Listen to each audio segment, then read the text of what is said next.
Jurgen, obviously we now know that when it comes to the semi-final of the Champions League, you will play Villarreal on the Wednesday, then it's Newcastle on the Saturday, Villarreal on the Tuesday.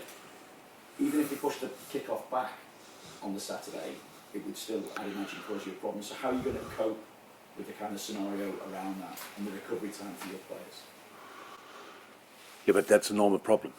So that's what I said. It's completely normal in that period of the first time that we obviously are in semi-finals of two competitions, stuff like this. So that's our problem. I have no problem with deal with that.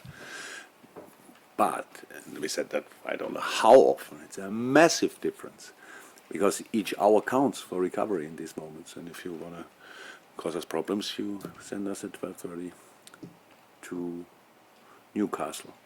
And I don't understand it because I can understand that people want to see a football game between Newcastle and Liverpool, but I don't see why you should. Any team should have an advantage or disadvantage, these kind of things. So that's just how it is. If I really think that the league and the broadcaster, they just have to try at least to help there. And well, we will see. I didn't hear anything yet about that. Nobody from BT contacted me yet. But I would say common sense would tell you that it's probably the right thing to do to move the game slightly backwards. Looking at last night, it looked as though Manchester City faced a bit more of an intense affair than you did at Anfield. Could there be any kind of advantage for you going into this game against Manchester City when you look at what potentially went on in Madrid and how much that game could have taken out of them? I don't know. I didn't see the full game. I saw a few highlights. Some of them obviously after the game. We had it last week before Face City. We had the away game and arrived then in the middle. The next day, we were right. We slept there. We stayed there overnight. So traveling is intense. Definitely will give us an advantage. I have no idea, but we will see that. It was for both teams.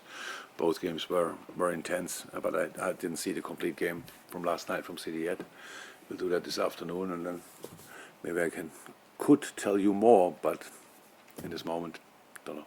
It is the third time you've faced each other this season. You could feasibly still meet in the final of the Champions League as well, but both games have finished 2-2 in the Premier League so far. Can you actually surprise each other anymore?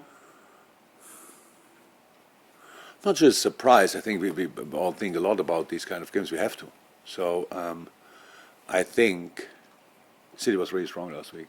Yeah, and we were not at our best. So I would like to see a game when we are our best as well. So it would be interesting. So let's give it a try. Maybe that would be a surprise. All of a sudden we are good. And so boys did a lot of good stuff in the game, but I really think we, in a couple of positions, we really are able to perform on a completely different level. So I think we should give that a try. And then it's a cup game. So it's one-off means if it's 2-2 again, then it's 120 minutes, and then if it stays there 2-2, then it goes to penalty shootout. It's crazy that would be really crazy if you have to go all the way. But honestly, I really like that. I want to have 12 games from now on until the end of the season. We want to be in the finals and all this kind of thing. It's not about that. It's just it's tough and makes it not easier. But it's anyway. But still the best schedule to have, because it means you are in all competition as long as some are possible, and that's why I'm really looking forward to the game. Wembley is a big pitch. Wow! So we have to cover a lot of grass and to run a lot and to close big gaps and all these kind of things. But I think it will be cool. Of course, both teams will use the last game for their analyze, of course, and we will see who uses it better. Yeah, because you play each other so many times, do you notice, you talk about wanting to surprise them, but do you notice any little differences every time you come up against Manchester City in opposition? Over the years, yes, of course. So I think We had some decent counter-attacks in the past, where then I think Pep decided, like, fullbacks were not allowed to pass the halfway line anymore, stuff like this, and these kind of things. It's normal. We do similar stuff. It makes no sense to talk about it. So we try to deny them as well. Sometimes it works out, sometimes not. But it's not about that. Still, we know about the quality of City. I mean, we don't have to mention it all the time, but everybody knows it anyway. It's like decisive challenges in a game, and you better win them. Otherwise, they're in a good position. We lost a couple of easy balls in the City game now a few days ago, and what they make of that is spectacular. Like the counter-attacks, like in the first minute already, but was it after 2 minutes when Sterling had a big chance? Ali made a great save. They had other situations where it's just good football, but the goals we scored were really, really, really good football as well, and we had other situations which didn't end up in chances. So it's not about surprising or something like that. It's a really intense fight on a really high level. Concentration levels the boys have, all of them have to bring on the pitch is insane. I never really saw that. It's very similar to the Chelsea Cup final. We had 120 minutes. It's like unbelievable how intense it was in all aspects, and that's why it's so interesting. And on top of it, it was still a good game, because when tactical things match each other from time to time, it's like, okay, that's tactically really interesting, but for the neutral, horribly boring. And that happened rarely. It's now in games between City and us, and that's good for all the fans who will watch it. Benfica coming to Anfield and full throttle, and you've just spoken about the match against Chelsea being at Wembley in the final. Do you risk everything, or do you treat it? Can it be treated as a final, even though it's just a semi-final? It has to be treated like a final. We have to. All in an ideal world, we have 12 games. That means we only have 12 games with 10 around. We treat like finals. So that's how it is pretty much, and that's how we approach it already since January, since we started this little mission. And we have to go all in. Imagine now we would play against City and would think, maybe we can heal it less there, a little bit less now. Anyway, against City, you always have to see it as a final, but now it is a semi-final. It means it's the only way to get to the final. We actually want to go there, so we will try to play really good football. What would be then, in the best scenario, successful. James? Jurgen, Liverpool have won the FA Cup 7 times. I just wonder, what does it mean to you personally as a competition, and what memories do you have of it, perhaps from being back in Germany? Germany was quite a lot in the final, but we all know I tend to lose finals from time to time, so we didn't win them all as often as I would have wished. But massive competition, massive competition.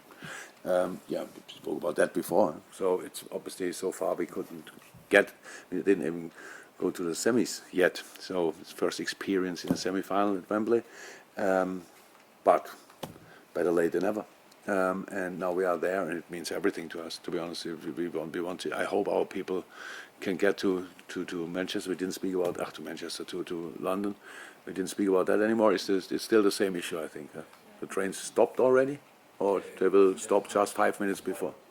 Tomorrow. That's great timing. Hope they can make it, and that we have the atmosphere a semi-final between Liverpool and City deserves.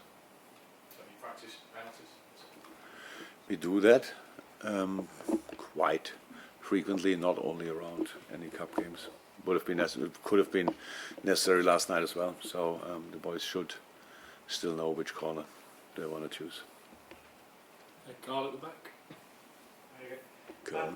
I think yesterday was only the third time, excluding cup games, that you've not started Mo this season. I'm just wondering, what told you that you didn't have to start? What do you hope that rest would have done for him, and how will it help him going forward? The reason for Mo not starting is easy.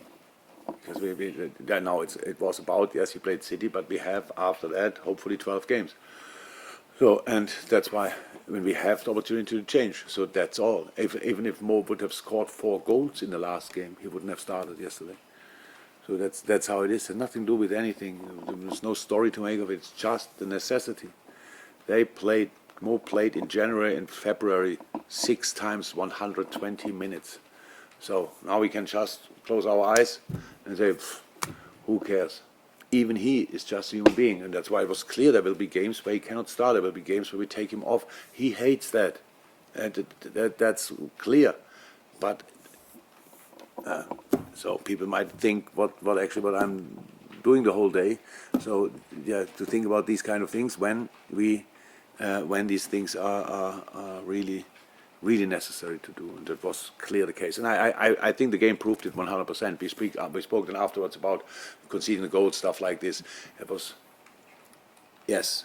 in moments not good defending, but it's nothing. We were a bit flat-footed and hoping for being offside. That's not how we should do it. But in general, the intensity of the game showed me it was 100% right to change 7 times.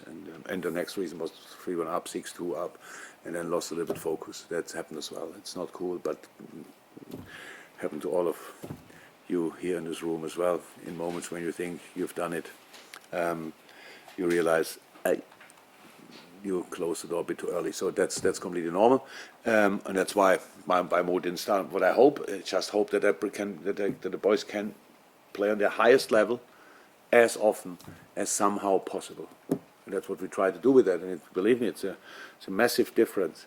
If you play 3 days after you play the game, again 90 minutes, you have to go with all you have.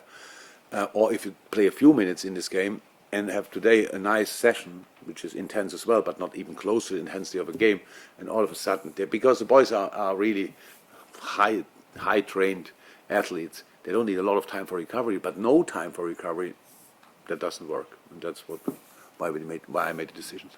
Do you think he was feeling that workload there?